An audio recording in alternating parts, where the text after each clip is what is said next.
I'm in such a good mood. I noticed this. Like this is got a going smile to be on a your great face. episode. I am so happy. I am also.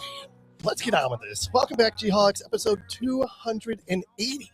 280. We like those big round even numbers. I know. Don't we? I know. When I saw this was 280, I knew you would say something because you like those big fat round numbers. I do. I don't know why. I just get nostalgic. I know. It's a benchmark every time. It's a benchmark every time you hit one.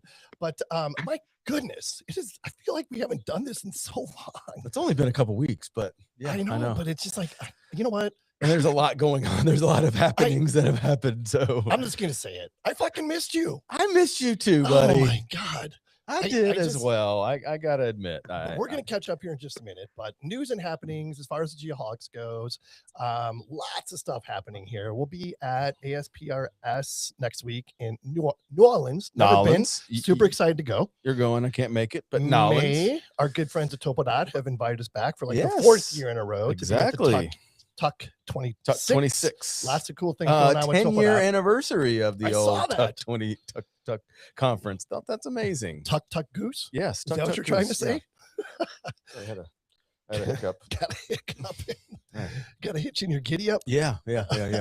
So we've got, what else after that? Projecting out May, June, nothing, July, Brisbane. Going to Brisbane. Keynote baby. Address. Geoholics in Brisbane. Who knew? Crazy. And then the other side of the planet needs a little bit of us, I think. Yes, or do they? They're going to find out one way or the other. Either way. Super excited about all the stuff we got coming up. This episode is, of course, powered by our good friends at MLID, making aerial and terrestrial surveys faster and easier than ever before. To find out more, simply go to emlid.com. Now let's catch up. What is up, man? What have you been up to? I want to ask you first, and then I'll go. What's new with you? Oh my gosh. You need more time here. Everything is new with me. In the last 3 weeks, as you probably should know if you're listening, I have become a grandfather twice. Yes, in the last 3 weeks. And those are two separate daughters having children. Yes, not twins. One, not one having twins. Not one 10 days apart. That'd be really weird. I don't even know if it's physically possible. We're not qualified to answer that question. No, we're not. But it's great. I mean, being a grandfather is so freaking humbling. It's ridiculous. You know, it's like when I see my daughters being mothers and then I get to hold the baby, I'm like, what is happening? What is happening? It's insane. It is so crazy. But I don't know who gave you the grandfather responsibility, but it's amazing. They should take that back. They should. Immediately, yes. But I am going to be best grandfather ever, trust me, and I can't wait to do that. But yeah, other than that, just work's going good. Everything's good. That's amazing. I'm happy for you. I got nothing bad. Congratulations. If I'm not the first person, I have already said it, but congratulations on your being a grandfather 2 times over. But one other thing we forgot to mention: the Geoholics are going to have a new studio space. We are in the very not too distant future. A little closer to our houses, a little more space. Yep. A little cooler vibe, I think. Very swanky. Yeah. Super cool. I love it. It's going to be fantastic. So stay tuned for more on that. But otherwise, what about you, man? Oh, just the normal stuff, being busy, living life. The only thing I know about you over the last couple of weeks is what your wife posts on Instagram. That's how people usually find out about our comings and goings. That's my wife's Instagram. So I have no choice but to follow her on Instagram just so I know what you're up to. That's about right. Just acquired another company that's keeping me pretty busy right now. Nice. Life is great. My daughter is just doing awesome. She's in that sweet spot of we both like each other and enjoy each other's company. So we hang out. It's fun. I give that another 6 months. Yeah, she's 9, so I think by the time she turns 10, she's gonna start to hate me. So dude, I'm right in that sweet spot. I can't wait. Though. Yeah. I can't wait for that to happen. The weather's finally turning back a little bit. I mean, life is good too. It's good. I'm happy to be here. Blessed. You're happy to be here. We're both blessed. Let's get on with this. Let's do this. Our weekly updates, of course, are brought to you by Topodot, as we mentioned, leading the way in point cloud feature extraction and data governance. To find out more, go to topodot.com. Tell us about that opening number, sir. Pretty well-known guy, I would say. Morgan Wallen. That was a song called Whiskey Glasses. Morgan Wallen, American country music singer and songwriter, known for his distinctive voice and blend of country, rock, and hip-hop influences. Born on May 13th, 1993 in Sneedville, Tennessee. What were you doing in 1993? Yep, that's Taking what I thought. names. I don't know. Morgan Wallen initially pursued a career in baseball before an elbow injury shifted his focus to music. Known for his mullet hairstyle and down-to-earth persona, Wallen has become a prominent figure in modern country music with a dedicated fan base and a reputation for his energetic live performances and relatable songwriting. I just read some of these bios sometimes, and it's like, oh, one crazy awesome career doesn't work out, so you decide to do another crazy awesome career. It's like, oh, professional baseball player didn't work. I guess I'll just be a country music star. What would you do if being a well-respected geotechnical engineer didn't work out? What would you do? I don't know. Maybe see if the good folks at the BLM are hiring. They don't hire engineers. Actually, no, that's a good question. I don't know what I would do if I was a mediocre podcast host and a fairly well-respected geotechnical engineer. Yeah. I don't know. It's a good question. Save it for next episode. Yeah, I'll think about that one. All right. Our song of the week is brought to you by our good friends at All Terra Central, your Trimble dealer for all things survey mapping and even marine gear. To find out more, go to allterracentral.com. Let's move on to our Leica Geosystems weekly pro tip. All right, here we go. Here's the tip. Don't chase points, build the story. The best surveyors don't rely on one monument. They stack the evidence. Records, field ties, occupation, all of it matters. Think like a detective, not just a technician. Because at the end of the day, great surveyors don't find boundaries, they defend them. Wow. Well, that's pretty good. That is a powerful statement.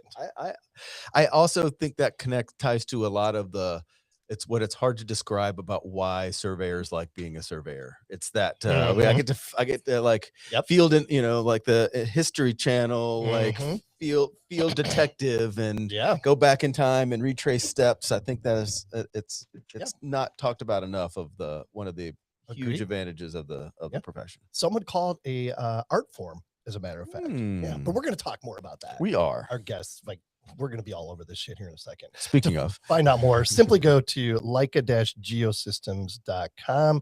Speaking of our guests, let's get them in here. Our guests this week are brought to you by our good friends at David Evans and Associates. To find out more about the DEA difference, visit DEAINC.com. We've got Mike Hart with us. A little bit about Mike. Born and raised in Santa Fe, New Mexico. He attended New Mexico State University. Go Aggies. Did you know that? I did. And he studied survey engineering. He's also on the cross country team. Oh, nice. Interesting.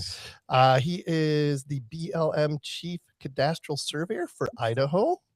That's a freaking good job. Your old job, right? He's passionate about leading the cadastral program and mentoring the next generation of surveyors. Right up our alley. We're gonna have a great conversation here, no doubt. We also got Brad Dillon with us, born in West Branch, Michigan. Good Midwest guy, love it.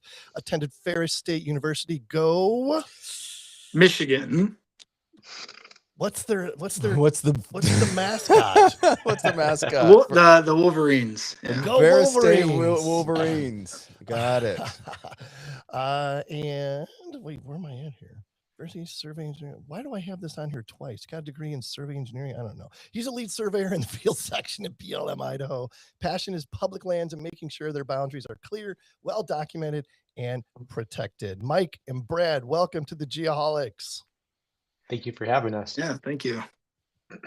Glad you guys are here. This is going to be a great conversation. I've been looking forward to this one since we got it on the calendar. So let's get it started here. So, and you guys will both get a chance to chime in on these questions. So let's start out, kind of high level. Why does cadastral surveying still get you fired up? What was the hook that at this point in your careers, like you just don't want to let go? Mike. Man, I think for me, it's changed. When I was going through my career, I think most surveyors will tell you there's nothing like finding your first original stone. Solving a complex problem. Finding some history that hasn't been found in over 100 years. There's just nothing like it. Now, as you kind of progress through roles, I think now for me it's more keeping the legacy going, since 1785, 1812 for the General Land Office, like just keeping the legacy of the cadastral survey profession alive, keeping us relevant. That's kind of what gets me fired up, Yeah. so to speak. Yeah. So you like really appreciate the history side of it. Is what I'm Yeah, I hearing. mean, I think, when you're young, you don't appreciate it up front, right? You're focused on different things, and Mm, as you kind of progress through your career, you kind of have a fondness and appreciation for the surveyors, that came before you, and then you get to follow in those footsteps and yeah. kind of leave your own legacy behind. Yeah. Leaving a legacy. We love that. We talk about that all the time. I mean, right up our alley. Right up our alley. How about you, Brad? What do you love about cadastral surveying? I would say it's pretty similar to what Mike just described. I guess for me, coming from northern Michigan, there wasn't a lot of public land, and yeah, I just remember being in school for land surveying, and I was working for a private company and kind of came across. I had my PLSS course and kind of came across the manual surveying instructions, and I was kind of like, "Well, that sounds kind of cool. Like maybe I'll just head out west and call some BLM states and see if I can go work out west." Just awesome. wing it. You know what I mean? Yeah. So Love it. yeah, just jumped in the called around, got a job, jumped in the Jetta, out to Wyoming. I went and Jetta. yeah, yeah, and At least you didn't yeah, say just like jumped in the outback and Yeah. headed Yeah. out west. That's awesome. right. No, and I just lived in a travel trailer there, like actually in Rock Springs, like on the compound, like in the BLM lot, and we were out, got with my my supervisor, student, and we're kind of like going out, and he's kind of showing me around, started doing some surveys and explaining some of this stuff. I'm just like blown away, like at the history and like Mm. wait a second, 1882, like we're looking at stuff from like 140 years ago, Nuts. and so I was just kind of like that time warp, and then yeah, just the field work from there, and just every day was different. Yeah. It just varied so much, and that's kind of progressed. From the field and the office. There's just such a variety. Every day is different. It was For sure. it was pretty cool. You know how to make sure you show up on time for your first for your first job? This ought to be good. Sleep in the parking lot. There you go. I would be lying if I said I never did that. Yeah. I'm just telling you. I got a funny comment on my my first For all the wrong supervisor reasons, there. by the way. Go for it, bro. Yeah, so day 2, college guy out in Wyoming, day 2 showing up. My boss, after he explained everything, takes me out. I still remember this. He like drops a little pebble on the ground. I'm kind of like, where's this going? Drops a little pebble on the ground. He's like, Awesome. this is me. He draws like a circle in the gravel, like an arrow. This is a 1 mile radius. I don't want to see you in this circle. And I'm like, we're gonna get along really good. I remember calling my parents, like, yeah, I don't think my boss likes me. It's like day 2, So great. Yeah, And I never that to left, Kent- I did that to Kent the other day too. Yeah, I never got left. Love it. It's so good. So good. So what we should do first before we get on with this is actually define what cadastral surveying is. And because like not all surveyors get an opportunity to do this type of surveying. So Mike, why don't you kind of fill us in a little bit on that? I would like to know the answer to this too. Yeah. Well, cadastral surveying in as simple terms as I could put is marking in and defining the limits of the public land survey system. Since 1785, I mean, we are tasked with updating and maintaining that integrity of the PLSS that every person, whether they know it or not, use today. The deed for your studio, the deeds for our houses, I mean, they're all based on something, right? That initial point, unless you're in Texas, I guess, but that initial point that really marks and defines those limits in our case of the federal interest lands. And so like our job is to mark and define, but it's also we kind of call it domestic tranquility here, right? Like we want to make sure that we're not upending property boundaries and rights constantly. And so we try to lay that foundation down, and we kind of, in my view, provide stability not only to the public land survey system, federal interest lands, but also private lands too that interact with the federal lands. Yeah, good stuff. I'm just curious, you guys are super passionate, both of you, about, cadastral surveying, PLSS type retracements. Have either of you worked in a meets and bounds state? Yeah, I've done, I kind of consider New Mexico in some instances meets and bounds state, the Spanish land grant systems that were incorporated there. I worked in Texas along the Palo Alto Battlefield National Historic Site. Nice. And so got to do a lot of meets and bounds surveys there, a lot of riparian surveys. Cool. And so I kind of consider those meets and bounds. I think Brad has a lot as well. As far as working in a meets and bounds state, I actually haven't. I've worked in private for a little bit there in Michigan, and everything's been out west. Yep. So Is Michigan PLSS, right? Yeah. Yeah. So it's interesting. So you did some like PLSS retracement type survey in Michigan then, Brad? No, Or did that experience happen when you moved out west? Yeah, that all happened when I came out west. Yeah. Gotcha. Because it's so interesting. You mentioned 1785, like when all this started, obviously the further east you go, the older the surveys are. And then when you come west, we become much younger, out in our neck of the woods here, just because of, the progression of statehood. Right. So it's so interesting. Like I did a lot of retracement, PLSS retracement surveys in Illinois. And it's like, Mike, when you first started, talking about finding a stone that's been there for 100 years or whatever, that if that doesn't put a shiver down your spine, I don't know what will. It's absolutely insane when you find stuff like that. Agreed. And it's unfortunate that every surveyor gets an opportunity to do that, because that's what hooked me, like doing that type of surveying and finding a stone that's been there for 100 years, whatever. Like, this is it. This is what I want to do. It's freaking amazing. Do you think that everybody feels that way, or there's just a certain section of people that get really jazzed up about finding an old rock, and that's who happens to be surveyors? Like, maybe that's what it is. I don't have an explanation. Maybe it's just because it's in our world. Everyone we talk to, that's like right up their alley. But maybe is there another 90% of the people that are like, oh well, that's just another rock? Probably. They don't appreciate it.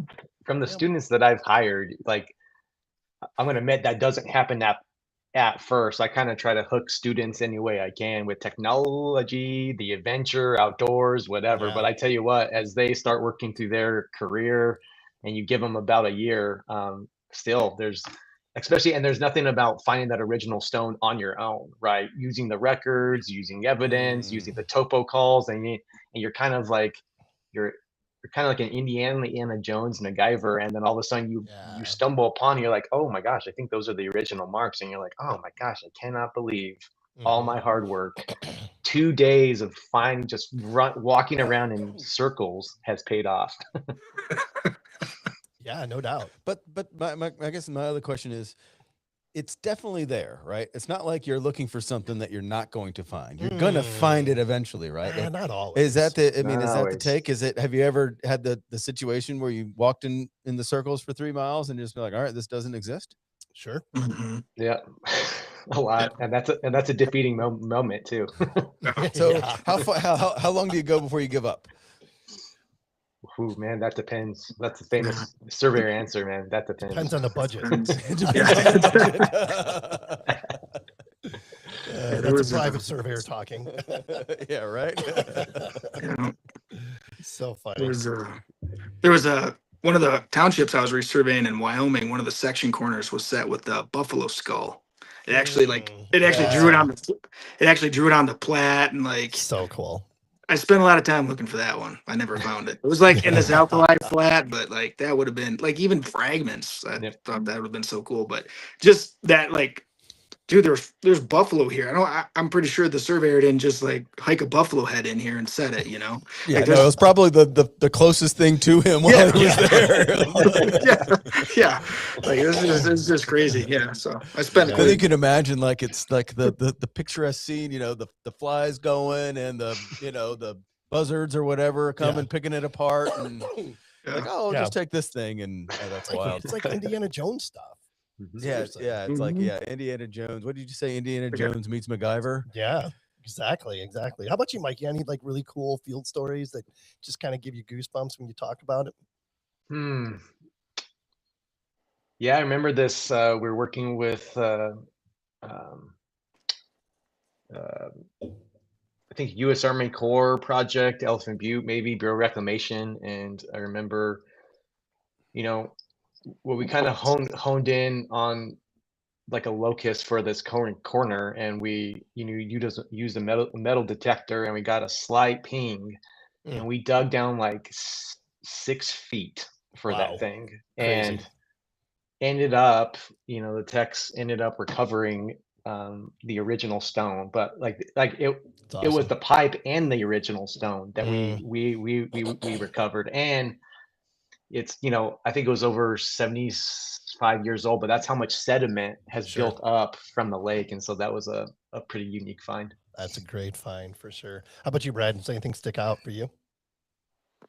I would say some of the full township resurveys in Wyoming were pretty fun, just because you were there for so long, 36 square miles, and you just got to know that area really, really, really well, to where you were, if you're a hunter or you like to recreate or whatever, like you're, applying for hunting tags in those areas and stuff like that. Cause you every trail, drainage, everything, so I liked those, and it just kind of kept you busy for most of the summer, like you knew what was going on, you got a couple control points, and you just kind of like chip away at it. And so I kind of I like doing those, but those are kind of more rare too nowadays. Yeah, for sure. I got to go back to Mike. Did those guys question why you sent them out in the middle of nowhere to dig a 6-foot hole in the ground? Oh, absolutely. Absolutely. Is that one of those things? It's like, wait a second, am I just digging this for my? I remember I was in Oklahoma. I recently hired almost a brand new tech, and you get the feeling. You're like, I know this is here. Sure. I just need to stay here a little longer. And the tech that was behind, he was telling my other tech, "This guy, your boss is crazy. Like he's nuts. He's been digging in the same area for like 3 hours, and let's just call it lost and let's get out of here."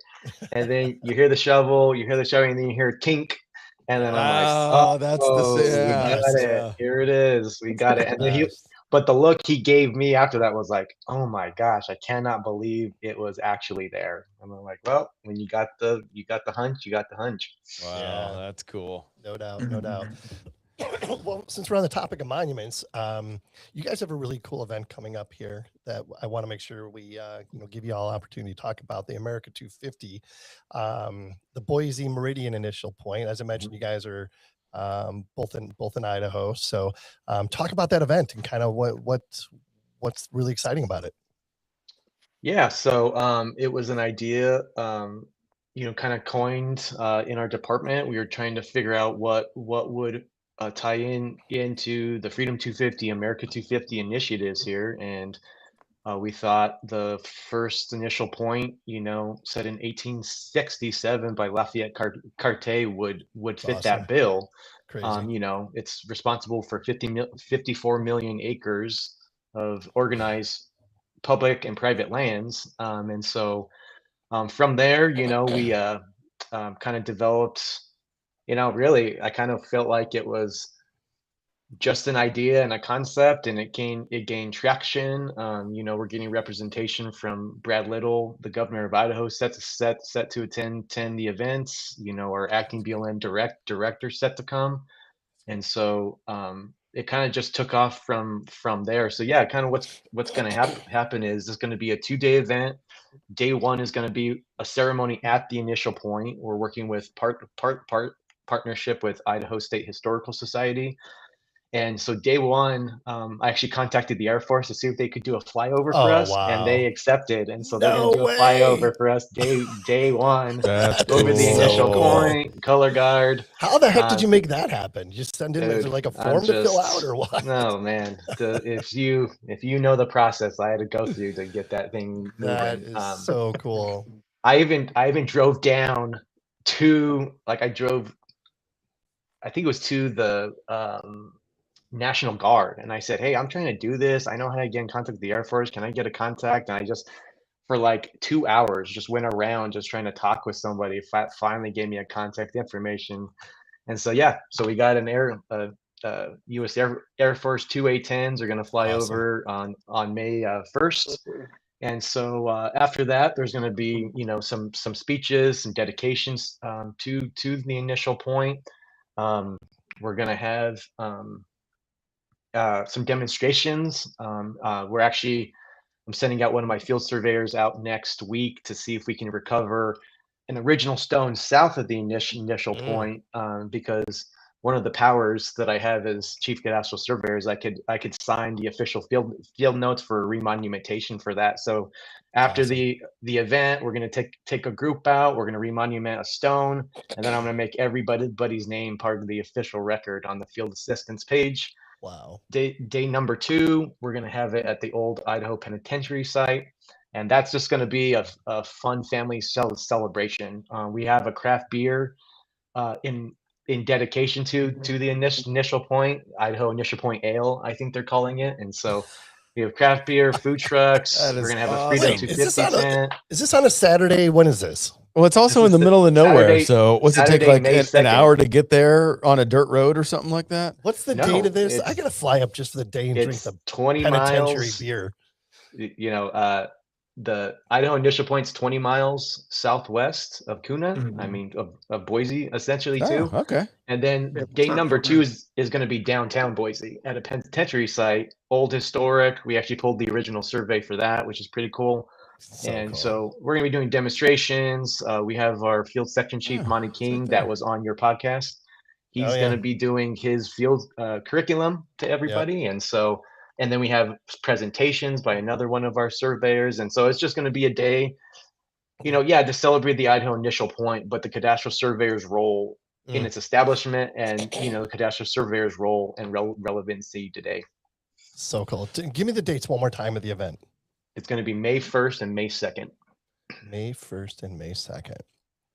You may be It's able to right pull around that my. off, It's buddy. right around my birthday. It'll be I a could good celebrate my event. birthday in Boise. Isn't your direct supervisor up there somewhere too? Oh, he's in Portland. He's in American. Spokane. Yeah, he's not very close. But Josh is going to be there. Oh yeah, that's right. Yeah. What about the 54 million acres? Talk a little bit about, like, how does it expand out from that point? Like, how big is 54 million acres? Is that like Idaho or like 5 states around it? How big is that? Let's preface your answer by saying Sean's an engineer. Yes. Go ahead. I mean, what was the baseline, Brad? He ran 220 miles till he hit the Clearwater River, if I remember correctly. Yep, that's what was there. Unbelievable. Yeah, so like the principal meridian, the north-south, actually, we have, the city of Meridian is named after the initial point. Oh, wow. And so the meridian, the principal meridian runs right through Meridian. So cool. Yeah, I mean, I see that. Go ahead, Brad. I was gonna say the main road there is called Meridian too, and it's right down the Meridian, right through the city. Yep. So it's pretty cool. We've got that here in Arizona too. Baseline and Meridian.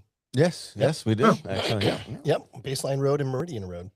Same thing. Nice. Yeah, it's just really amazing. Cool. Since 1867, several monumentations, vandalism that occurred. I mean, they originally set a pine post with a rock X down at the base of it. Apparently, nice. When you throw something up on a butte, it gets hit by lightning every once in a while. And so when surveyors came back, I think in 1910, they came back in 1910 and found the pine post was burnt up, and they recovered that original stone and was able to reestablish the corner. And then, people get a little crazy. They vandalize it a little bit. And so, like, I think in 2009, they installed a solid stainless steel disc on top of it, and to prevent future vandalism there, and like a podium. But this point has withstood the test of time, and I think folks think it's not relevant, but it's still relevant today because it's how we buy and describe all the property we know today. So everything started there. Yep. Mhm. You can trace it all back to that original point. That's amazing, right? Yeah, it's I on this website it says one of the 37 federal survey points of origin covering the USA. So cool. It's awesome. That's Mhm. awesome. So man, that sounds like a really, really cool event. And the name is even cool. It's called Surveying the Past and Mapping the Future. So I think that's a pretty cool I name for like it. the I like Boise it. Meridian Yeah. Initial Point event. Are you gonna have like stickers or koozies or something like that? Oh yeah. Oh yeah. Yeah. Oh, yeah. Hey, if there's Got some stickers and coins koozies, too. we gotta Yeah, go. some coins. Yeah. Oh, coins. That's a cool idea. Yeah, coins are Yeah. cool. Yeah. Mm. Awesome. So like what was the motivation behind, setting this event up? I'm sure, I mean, like I know how much work goes into doing stuff like that. Like what was your motivation for doing it? I'm very, we are really passionate about what we do. I saw it as an opportunity to, put cadastral surveying on Mm-hmm. kind of like the front stage. And I think this is an opportunity for our program to get visibility that we normally do not get. I think, I Yeah. kind of view the surveyor as the unsung hero to some For sure. extent. I think you get, to some extent, you may not get much of the credit, but all the problems, I think you guys can relate to that in private business too. So Yeah. this is not, this is just like a time that I thought that, hey, let's celebrate the unique role this initial point plays in Idaho, but let's also highlight the role the cadastral surveyor played in its establishment. I mean, you think these guys are going up and down mountains with chains and theodolites, taking solar and Right. astronomic observations every night. I Nuts. mean, Brad and I routinely we read field notes of like crew members they've lost while they are surveying, Exactly. Yeah. and that's insane to me. And so like just the rugged terrain that they had to encounter, and Indians, Yeah, yeah, wildlife. hostile. I was just I gonna mean, say hostile. mhm. Yeah. what's I can remember seeing field notes here in Arizona actually where Wyatt Earp was on the survey Yeah. crew. Cool stuff like that. What's the good field note story you guys have? I'll let Brad go first. I gotta Yeah. think of that. He's throwing me out there. Good. Yeah. um, Good field note story, like for like Yeah. evidence, or Yeah, or like Mike was talking just about, a crazy complicated survey, or yeah, like Mike was talking about, when you read through the field notes, like the original GLO notes and stuff like that, they say stuff about like, losing, a crew member to whatever, I mean, stuff like that is just like, to I, me, it's amazing. I got one in New Mhm. Mexico where the guy lost his thumb and he just put it inside the corner. He was just like, I was sitting in the corner, Awesome. I hit my thumb, buried my thumb at the base of the stone. I'm like, So I great. kind of want to dig that up. I kind of I want have to see that. so many questions. Like, So good. how did it get off? Who knows? Who You knows? know. You automatically go right into the weeds. Like, how did he actually lose his thumb? Right? The fact is, he lost it and he buried it by the stone. That's so Yeah, cool. yeah. But how do you lose something that's attached to you? I don't know. That's a whole other podcast. Okay. Just need really detailed field notes on this one. I want like the whole story. I remember I worked on the Red River boundary between Oklahoma and Texas. They have a unique boundary there called the gradient boundary. And I was reading through the 1923 U.S. Supreme Court decisions and all the case files, and people from the GLO were going down. I actually got the opportunity to go to National Archives in DC to kind of pull these records, and I was reading through these just case files, and I actually hit this one where it was a medical bill from this guy Ah. who he ran into a landowner, and the landowner hit him with the butt of his gun, and he kind of got jumped by all these other landowners, and he was submitting his receipts for all his medical payments, and that made it into some of the reports. And Mhm. and then it was even like I haven't been paid yet, but I'm hoping that the reimbursement comes soon or something like that. And I was like, this is hilarious, and how that makes it into the official record. Oh my God, that is awesome. Yeah, I haven't read much in like field notes, but like in reports and stuff, I can remember a couple. I remember one in Wyoming where the guy was just talking about buying ammo, like 38 special ammo, shooting rabbits, eating rabbits and stuff at night at the campfire, things like that. And I've read some like from some of our previous surveyors here in Idaho. You pull up a group file and you read like a report from the surveyor to the group file where he got, the road department stopped and questioned him, like, what are you doing out here on the road? And they use some really colorful language and, tell the road department to pound sand, basically. So there's just some fun stuff like that in some of the reports. I haven't read much in like actual field notes, but it's been some of those are pretty funny. Yeah, that's so cool. So we talk about like technology a lot here. I'm just curious what your guys' thoughts are on the new tech and preserving field. Like, are we going to keep doing field notes the same way? Are you guys are authentic to that? What's your plan on how to keep that tradition going? That is the perfect guy to answer this question here. He's like my tech guru, man. Like if I tell him there's a process that I feel is broken, I need you to revitalize it, fix it, break it down. I'm like he's the brainchild for most of that stuff. Nice. Yeah, I mean, I definitely think the field notes and the plats and that sort of stuff, the running line notes, I think that stuff will kind of continue. But I guess my personal hope is that, well, it'll change and maybe we'll, cut out some of the fluff and look at some ways of, improving efficiencies and making things faster and focusing on, to me, what's more important.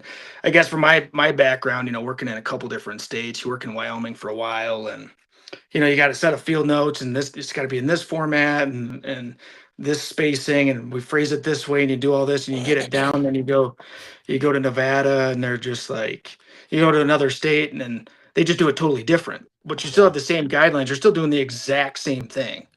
But now I got to relearn everything.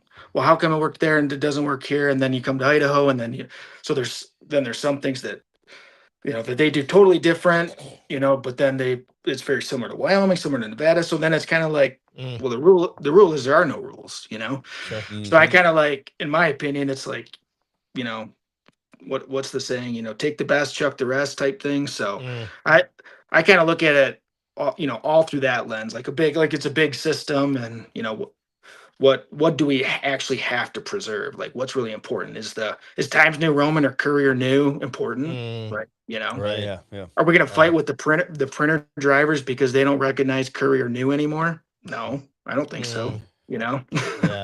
So, but yeah, I think there's definitely a place for, and I don't think they're going to go away. My personal hope is that they kind of Evolve. They evolve. Yeah.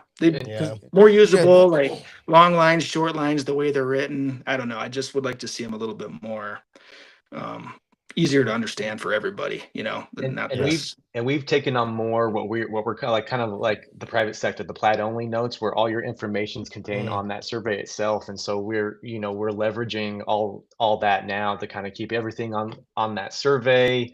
We're looking at more what we're calling corner only notes, right? Where you're not running those true line notes. You're just giving the description of the corner, and then all the distance bearing information kind of still retain on that survey. But I feel like we have a unique team here where a lot of open-minded people, and so we're in LiDAR stuff now. We have 3D scanners. We've done fire investigations for folks. We've done talk a little. What's a fire investigation? Yeah, so I mean, it was kind of a brainchild when I was at the Forest Service. So I got called out to a fire. The benefit of the surveyor is not only to help spatially map the area, right? It's also to determine where it started. What land did it start on? Was it on forest land? Did it start on private land? Okay. And so they were having these issues, and so I kind of volunteered my way in. And when I got there, I was a little surprised when I was with the Forest Service. They were hand drawing all their maps out, and these are maps Really? that made it to like legal, like made it to court. And so I said, "Hey, I So they're have." pulling up the napkin crayon drawing from the the guy in the, the Perhaps it's a little firefighter better in the than that, field, but like, I was like fire was start here, you know. I Like, was a little shocked. I'm not gonna lie when I was looking at that stuff, and so I said, "Hey, we have modern day GPS." You know, they were pulling tape off kind of like a radial position. You know what I mean, to kind of get their magnitude and their bearings and distances there. And basically, you know, we're expert mappers, right? So I help map all the environment for them, mhm. but we're also boundary experts too. So I pulled all the deed information, grabbed all the controlling corners, put that line on the ground, and I could say from this origin point. And then I was working with the investigator, and the amazing part with the investigators is they're like detectives. You know, the wind blows and it kind of freezes those pine needles, and they're able to kind of map out how the fires move through an area. And so that has been and so it kind of started from there. And then so I kind of did a couple there. I went to the BLM. We did a couple more there, and then we acquired a lidar scanner one day. And then I thought to myself, why don't I just 3D map this entire environment out Mm. for you guys? And then we were able, you know, when they're showing their court exhibits, imagine clicking on like on Google Earth and you're zooming into the scene of the crime, I guess per se, and you're able to see a 3D mapped environment of the fire investigation, all the advancing, all the lateral indicators and the backing, and from there it kind of just took off. And so now we're the premier, you know, fire investigation department here in Idaho and to some extent the nation. And so we use, you know, LiDAR stuff on river movement studies. You know, we've revamped our whole recordation process. We have a SharePoint environment now. And so everything we do now is in a digital format. We even are at the point now where I can sign surveys completely digitally using all my digital metadata from my PIV card. And so there's no hand Okay. signatures anymore. And so that has resulted in a lot more efficiency. We have field surveyors out across Boise. So shipping field notes back and forth gets a little expensive and just waste time. And so then you're able to, you know, almost in real time sign everything and then submit everything to the requester for the survey. So Sure. yeah, we've made a lot of strides in only a couple years. And I think that is amazing. I just got to point out, going from the napkin drawing of the firefighter in the field to 3D. I mean, you had a low bar to hurdle, Crazy. but I can imagine, like, you just open up this thing of like, this is all the potential possibilities here, right? Yeah. Yeah, and you know, you know, I really try hard. Brad and I both really try. Like I feel like, yeah, I'm a surveyor, but I'm also kind of a marketer. I got to market ourselves, market our skill Yeah, sets, no, that's a because good point. sometimes people just don't know what they don't know, and it's your Mm. job to sit them down and be Bingo. like, hey, here's your problem.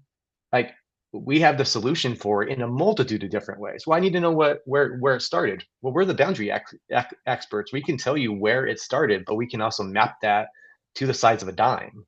Mm. And you know, it cuts out so much workload from their end. And again, and then it helps them to kind of have an appreciation.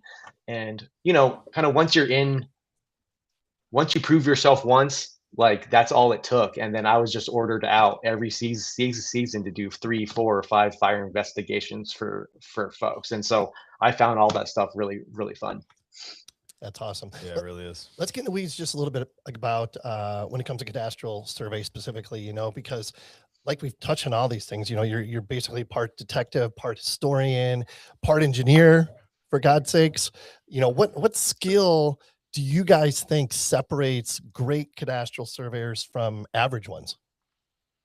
Oh, that's a good question. maybe like being flexible, like it's like you got to be in those situations, and then be as flexible as you can be and open to change, so that when something happens, you're kind of, you're ready to meet whatever the problem is, because you're out. It could be any number of things. Like you said, detective, math, all this sort of stuff, but just trying to, I would say if there's one, just try to be flexible, and be objective too. I think would be another one, because I see sometimes, when you're researching, you get a survey and you're starting to research it, you're already kind of like, you're developing like this idea of like what transpired out in the field, what may have happened like throughout the entire history from the original survey all the way forward. But like, you don't want you want the evidence to drive you to the solution, right? You don't want to like have a solution in mind that you want to have happen, and then go out in the field and then kind of force the evidence to fit that solution, if that makes sense. Kind of like that confirmation bias. So I think that's like a really important attribute for surveyors, is like, and it kind of ties in together, being flexible and just staying totally objective, because everything, there's history, there's evidence, MacGyver, and there's all that sort of stuff that goes on in the day-to-day stuff, but you still got to kind of stay the course and let the evidence drive you to the solution, Yeah. And being open-minded, surveyors can be very stubborn, right? And, having the ability to be open-minded and, like you said, objective to every situation is huge when it comes to, performing retracement surveys. I mean, realistically, how many times do you go, and maybe this is not a rhetorical question, but a specific one for you two, how many times do you go out and it is a typical run of the mill normal day, like, oh, we're going to do this, this, and this, and that actually happens this way? Never. Yeah, never. I mean, once you've been on the job a couple times, the same job, you can kind of get the flow for how it's going to go. But man, sometimes, it's just always different. And there's a certain kind of person that can deal with that environment, right? Yeah.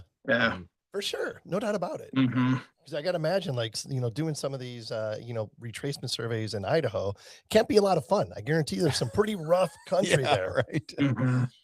It's either a million degrees or 0 degrees. And just like the terrain, right? Like in Arizona, you're in Arizona, rough. like for the most part, we're spoiled, right? You're doing, whatever retracement surveys out in the desert. As long as it's not July, it's probably, we have the heat and the snakes and the tarantulas. We have our stuff to deal with for sure, but it's still a portion. It's not an easy job, regardless. Doing that type of survey work, definitely. And like, think about this, like, what if with Rex Perry, good friend of the program, who we've had on a couple of times, and Rex has got this idea in his head that he wants to go to like third world countries and develop a cadaster for them, because they don't have it, right? So therefore they don't have any ownership, they don't have any tax base. People don't realize, if it wasn't for surveyors, are you coughing on purpose? Yes. Because I'm about to throw up when you just give this. Here he goes. If it wasn't for surveyors, so think about it. Like, if we didn't have a cadaster and like these original points, and oh my gosh, like, what would this world look like? What would North America look? Or chaos? Yes, exactly. Thank you. Yes.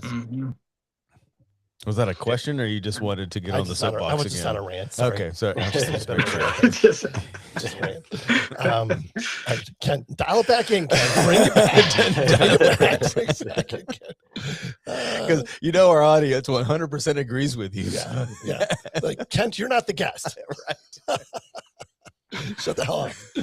Oh, it's so funny. So funny. Well, to piggyback off Brad a little bit, the one thing that I think is, this may sound like a really bad answer, but like organization, like being organized in your approach. I find that surveyors who are super disorganized can't run through a systematic process in terms of their evaluation techniques. You miss deeds, you miss surveys, and when you start missing that stuff, you start missing original evidence, and then from there, you kind of what Brad's saying, like, you end up getting the wrong determination at the end of the day. So I find that most successful surveyors I know are highly organized in their approach to pretty much everything: file management, data management, and their overall systematic approach to how they go about finding and locating original evidence. Yeah, so well said. You know, being willing to go the extra mile when it comes to that and the research that it takes to do it. You know, it's like I'll make this short because I've told this story probably at least a dozen times on here. But like when I started my me give you the career, numbers? and we were doing, you know, like the first 10 years of my survey career was doing, you know, large retracement surveys for the Forest Service in Southern Illinois. Oh, really? I've never heard that. Yeah, I know. Yeah, news to you and our listeners. But I was like, you know, on a 3-person survey crew, traversing, blah, blah, blah, bring the field notes in, reduce them, run it through a COGO program, get your coordinates, plot it out, blah, blah, blah. How has technology, you know, made that so much easier? Obviously with GPS and some of these other technologies. I just talk about that a little bit.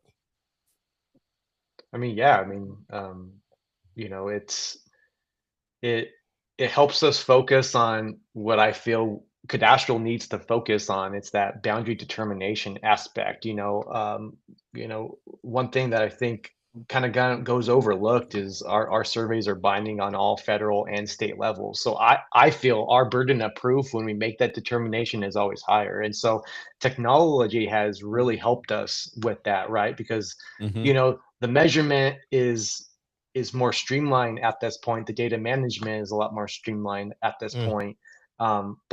But where I feel like our bread and butter really is that boundary determination piece. That when I put my final signature on those field notes, you know, I'm signing on behalf of the Secretary of Interior delegated through the director, saying that these are technically correct and legally defensible. Wow. Yeah. And I think, the technology, I mean, that goes beyond just like surveying equipment. Like I just imagine, like we're, you know, riding 4-wheelers and side-by-sides now. We're not out there with mules and, you know, like caravans and stuff too. You know what I mean? Like, so it's like the tools have evolved and the concept is still the same. Yeah. Last year, we're testing out. I bought it's like a rangefinder, but it falls within our specs where like the guy, he's our district surveyor up north in Coeur d'Alene, but there's so many bearing trees up there, but he can kind of set this rangefinder up and it connects to his tripod, and he can just kind of spin around and just click, click, click, and you know, verify like bearing tree measurements from other survey records versus pulling a tape, walking over there. You know what I mean? Like getting it caught all on that a time branch. spent. Yeah, and it worked out really well, you know, but all that sort of stuff. But I love that because some surveyors are going to be too stubborn to ever use a rangefinder, but it could be a good tool if you want to verify something. And, you know, like, exactly. That's what it's for. Yeah. Just verifying, you know? Yeah, for sure. What direction you want to go here, Sean? I don't know, buddy. We got a couple options. Let's go with so where do you see, like, maybe you kind of asked this already, but where do you see the biggest opportunity to modernize cadastral workflows, you know, when it comes to everything that we're talking about? I mean, I think we're, I mean, definitely in what I would probably call our records management. You know, our life is built off that official record, and so like my goal, for the department here is to make sure that you know, cadastral surveyors, BLM personnel, and the taxpayer has access to those records in a reliable format that when we can reliably retrieve our records to make sure that you have certainty in your boundaries, if that makes sense. Believe it or not, Mike, it does. It does. But you also mentioned something and you kind of glossed over it. I want to circle back when you said the data management part is pretty straightforward. Can you talk a little bit about how, if your impression is that you've got your hands around data management? I think more people would like to understand why you feel that comfortable, because in my mind, it's one of those uncertain things that we're just going to keep collecting more and more data, and that's going to be a continuing evolving piece. So yeah, I think what I mean now, I kind of go back to the organizational piece. I mean, you can have chaotic data management, right? But you can also, if you're systematic in the way you download your data, you process your data, you refine your data. I still think like, yeah, I think like uh, the the amount of data that we're consuming on our field side is a lot, but I think it's the way you manage that and you organize it. And so I feel like, most of our guys, have a really systematic process in terms of the way they run through their opus corrections, their Mhm. naming conventions. I mean, that's kind of what I think of as far as data management goes. I think you can also have huge LiDAR, deliverables and Right. spacing and all that. But I mean, I think the biggest thing for me is like data's no good if you can't effectively manage it and use it. Because there's almost not a worse feeling in the world, and Brad can attest this, that when a surveyor retires and you have to pick up his data management. And I Mm, think we've all been there where you're like, my gosh, like how yeah, am I gonna sift through like all these corner cards? Yeah, I mean, right. I no mean, doubt. I've had TBC files from past surveyors that I've retraced that are like point ID 100, feature code You're 001. That means nothing to like, me what the hell? in terms Yeah, of it's how I'm going basically to use worthless, that. right? Right. Yeah. So So you're what almost having advice to would go you give back to to the drawing board. somebody? What advice would you give to somebody that is in that kind of chaotic state of like, man, there's just too much stuff coming in, and I'm having trouble here. Probably lean and learn from the people who do it well. I mean, there's just Yeah. people, Brad's one of them. There are people that they just have this very systematic process, and so kind of what Brad was saying, borrow the best and chuck the rest. I think we're Yeah. fortunate enough to have these great mentors, and so Mhm. I picked up really good habits in terms of my data management, and I I feel like they would want me to steal or take that knowledge from them because you meet that one guy, you're like, man, the way you do this one thing is far and above better than anyone else does it. Mm. And so Hmm. um I kind of like that borrow the best and chuck the rest like mantra there. Yeah. Mhm. Good stuff for sure. Mhm. My recommendation would be that everybody goes back to 3-person field crews and just traverses Of course, field notes. Yeah. That's what I would do. you're a That's nostalgic what I would old do. man now, so There you of go. course you do, Yep. Of course. Yeah. God, I just had something come to mind when you were talking about that, and I can't remember. because you're a You forgetful old mentioned man. you mentioned you mentioned mentoring, right? Yeah, I'd love yeah. to That's give what each of you you said the guys. buzzword. Yes, I'd love to give each of you guys an opportunity to maybe highlight a mentor that you had that has had a substantial influence in your careers to this point. Do you want to go first, Brad? Brad can go first. Sure, I'll go first. Well, it was the guy I kind of mentioned earlier when I showed up in Rock Springs, like just a college kid, just whatever, came out for an adventure, just wanted to try something. And like, I wasn't joking when I said, second day, he drops a little pebble on there and draws the 1 mile radius and says, I don't want to see you in the circle because we were doing full township resurveys. I was on one meridian and he was on the next one, the one next mile over, so we were always a mile apart that whole summer. So he wasn't joking, Mm. but, Yeah. but, working with him, especially on the field side, just taught me he was very systematic. So it really kind of taught me and ingrained that into me and to be Mhm. super systematic in, from the beginning to the end, how you manage your data, how what you call it, all that sort of stuff. And even then we were using, we had pocket PCs. So we weren't doing like field tablets, pencil, that sort of stuff. Like I actually started using a pocket PC and I was like digitally, Mhm. taking corner records and notes on there. And that's still to me to this day, like I've tried doing the field book stuff and I just don't like it. Like to this day, I still think that's a better system because then I can import it right into my field notes, right? I name the file and then I pull into my field notes. I don't have to sit there and retype everything that I wrote in pencil in the field. Yeah. So I think, he was real instrumental in that. And then the other part that he was really instrumental in was, you know, exposure. He'd been around and surveyed in multiple states in his federal career. So he had, when I would talk to him, he was just like, and I'd ask him, survey situations. He was just Poland, well in Colorado, well in Arizona, well in Mhm. Idaho. He even worked in Idaho, Mhm. California. Like he was pulling from all over the place to like come to a solution. So I thought that exposure of different variations, and then of course, he had mentors in each of those states. So he's really pulling a breadth of knowledge, to help him construct his own professional opinion.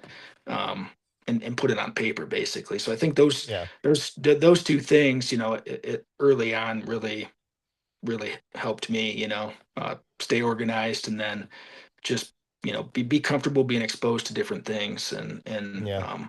yeah, being objective at the same time. So There's that word objective again. I love Yeah. it. yeah, I'm yeah. gonna go off script here just a little bit and Oh, okay. get on another soapbox. Oh, boy. The freaking GLO records part of the BLM website has been that way for 30 years. Like, can there not be any updates made to that portion of the website? Like literally, it's like almost like a DOS website. It's crazy. Hey, if it's Yeah, not broke, like, don't fix it. Well, that's what I'm thinking. Maybe that's the approach here, but it's just so funny Yeah, to I'm me. pretty that sure it's- the MS DOS team isn't manning the support line anymore. yeah, and I'll try to be.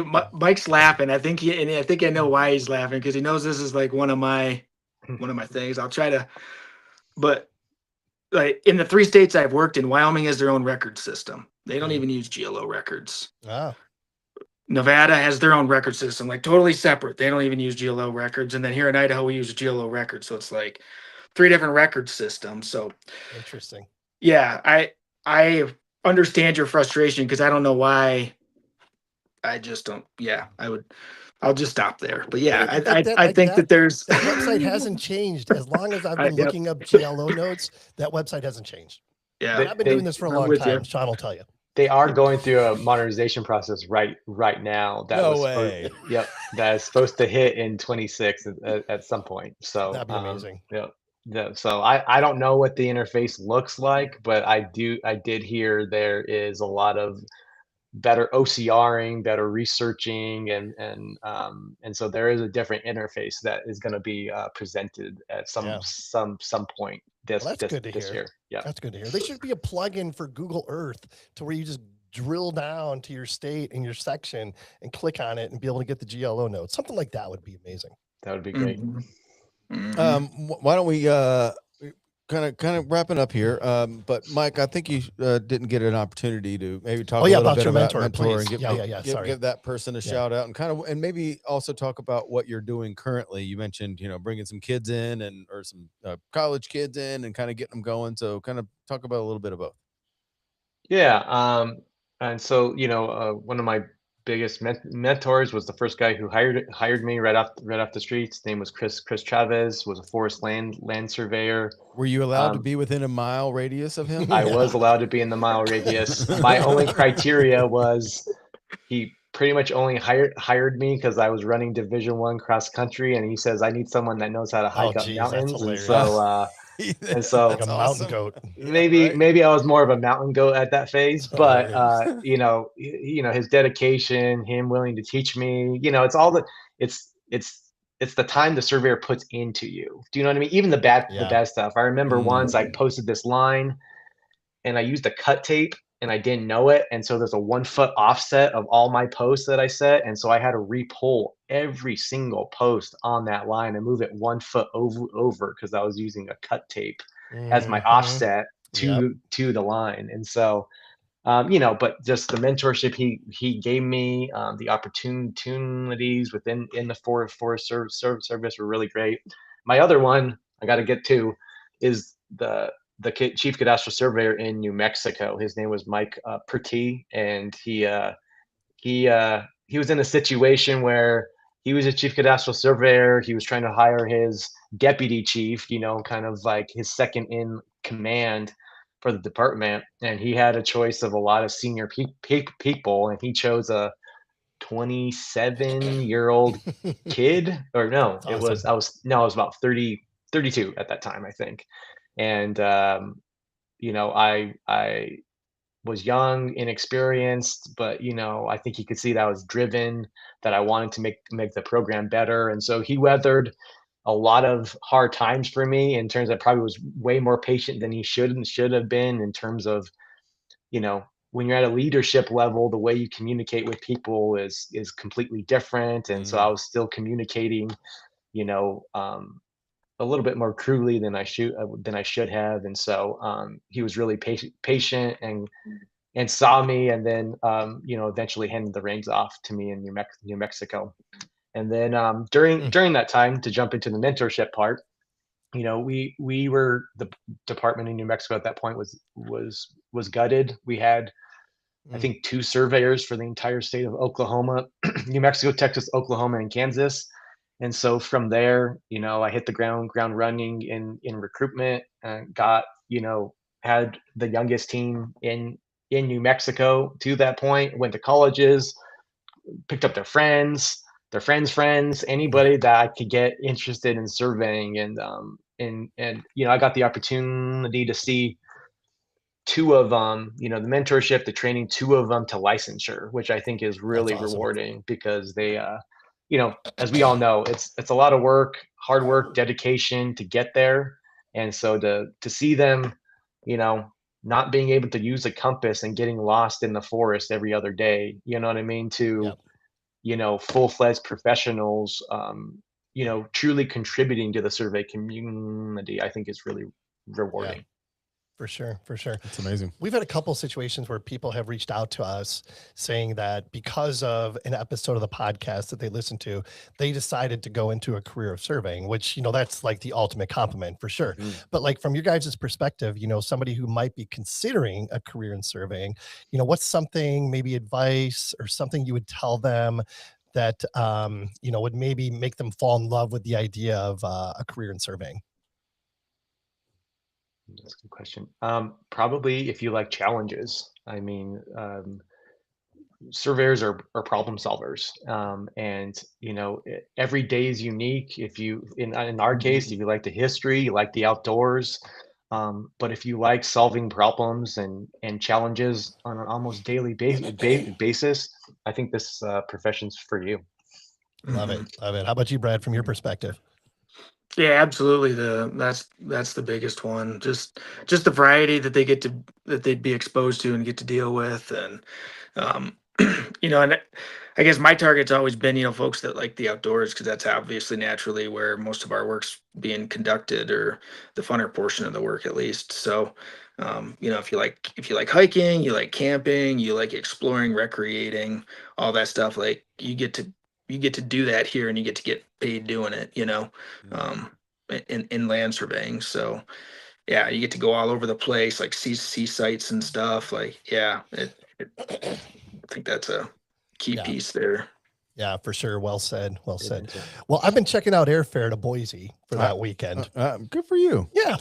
Remind us one more time. The dates. May 1st and May 2nd. May 1st and May 2nd. And what's the official title? Boise Meridian Initial Point: Surveying the Past, Mapping the Future. Is there a website is there a Mapping the Future? I love that. Is there a website or something people can go to? Absolutely. Yep. I can give you guys. We can put it in the show notes, perhaps on the YouTube notes. Sure. Yeah, and, absolutely. I got everything. Yep. Yeah. You bet. We'll definitely do that. Anything else you guys want to get out there? Like this? I am freaking energized, to be honest with you. Yeah. Anything else you want to get out before I'm going to ask 2 questions before I let you guys go. 2 questions. 2 questions. I know. Well, now you're interested. Anything else? You guys good? Did we cover everything you hoped we would? I think that's great. Yeah, I think so. Awesome. What you got, Sean? All right. So typically I do 1, but I'm going to do 2 because I really liked I have to give kudos to our staff team who puts a would you rather kind of question, and we do a poll at our office. And the question this week was very interesting, so I want to get a quick answer from everybody. Would you rather, or who would you rather fight? 1 horse-sized duck or 75 duck-sized horses? I'm going to start with Brad. That is a great question. I love this question. That is awesome. One horse-sized duck or 75 duck-sized horses? I don't know. Probably the one. I'll just take the one horse-sized duck. Okay. All right. That's fair. I mean, ducks are mean. I mean, that'd be a big, mean duck. But I mean, if you can't tell which side I went on. That is awesome. We'll just do it and get it over with, you know. Like I'm just not. Get it over with. I just get knocked out right there, man. Just get I think it'd just be way too chaotic with 75. I just picture like Jurassic Park and all the little crazy little things coming running around. Like I'll just. Yeah. Brad's looking at it from a UFC perspective. Yeah, sure. It's gonna be like a cage match, right? Yeah. What do you say, Mike? I would just size up that horse-sized duck and let's get it on, man. Let's go. That's a 2,000. That's like a 1,500-pound duck. Let's go for it. Oh my god! What do you think? I'm leaning towards the duck. You mean the 75? No, the big duck. Oh, really? Yes. Can we combine and then we all fight the duck? Would that be better chances, or is that not allowed? Maybe? I don't want any part of a horse-sized duck. You would do the 75 little horses? Yeah, I'd just fucking kick them out of the way. What are you talking about? Oh man. Yeah, I mean they're not even taller than your knee. I have no idea. That's a tough one. Let me run it through ChatGPT. Yeah, that is a tough one. I thought that was fun. But anyway, great question. One more question we ask everybody, and I'm going to give it to. I think we already heard Brad's mantra, so I'm going to give it to Mike. We ask everybody, do you have a mantra that you live by? Yeah. I mean, for something, this Nick Saban quote is just kept in my brain. And it's about discipline. You know what I mean? Like, I think the best people in life are super disciplined in what they do. So, I've said this a couple times to employees and, just people I work with. Discipline, doing what you're supposed to do when you're supposed to be doing it the way it's supposed to be done. I just think there's a way you go about your business, go about your career, go about life. And so the discipline it takes, for achievement is so much. And so my mantra is just disciplining yourself in your professional life, personal life, and stuff like that. Love it. Yeah. Did you have one, Brad? Did Brad have one? Yeah. Well, what you got, Brad?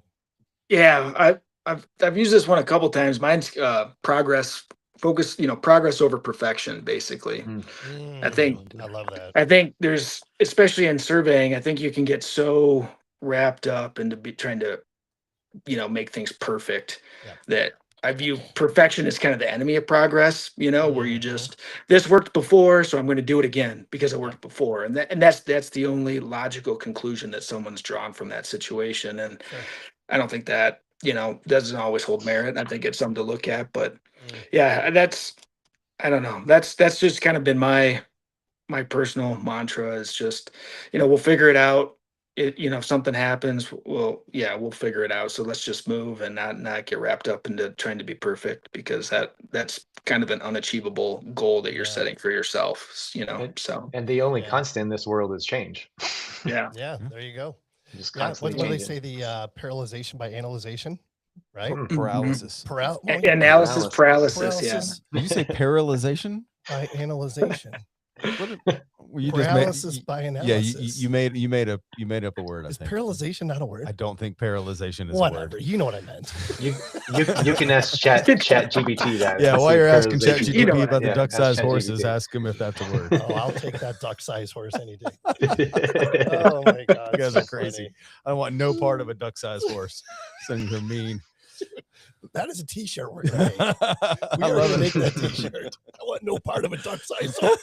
That's great. Oh man, you guys are awesome, Brad, Mike. Thanks so much for your time, man. This has been an absolute blast. Thank you guys. Yeah, thank you. You betcha. That was a lot of fun. So much fun. As always. It's like riding a bike. I looked up. It's been 3 whole weeks since we recorded. Since we've been in the studio. Yep, wow, that's crazy. I missed it. And guess what? We still added value, and we made new friends. Check that box. Check a box. If anyone would like to be a guest on a future show, shoot us an email at info@thegeoholics.com. Easy to remember.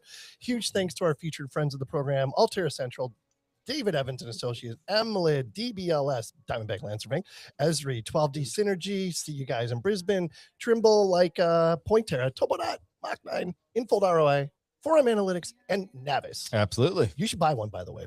I know. Morgan Wall and Whiskey They tell me Glasses. the same thing. Available everywhere. Until next time, everyone, I got some takeaways here. Sometimes people don't know what they don't know. Love that. Borrow the best and chuck the rest. Love it. Oh, mentoring. It's about the time the surveyor is willing to put into you. Do what you're supposed to do when you're supposed to do it. And last but not least, progress over perfection. Most importantly, be safe and healthy.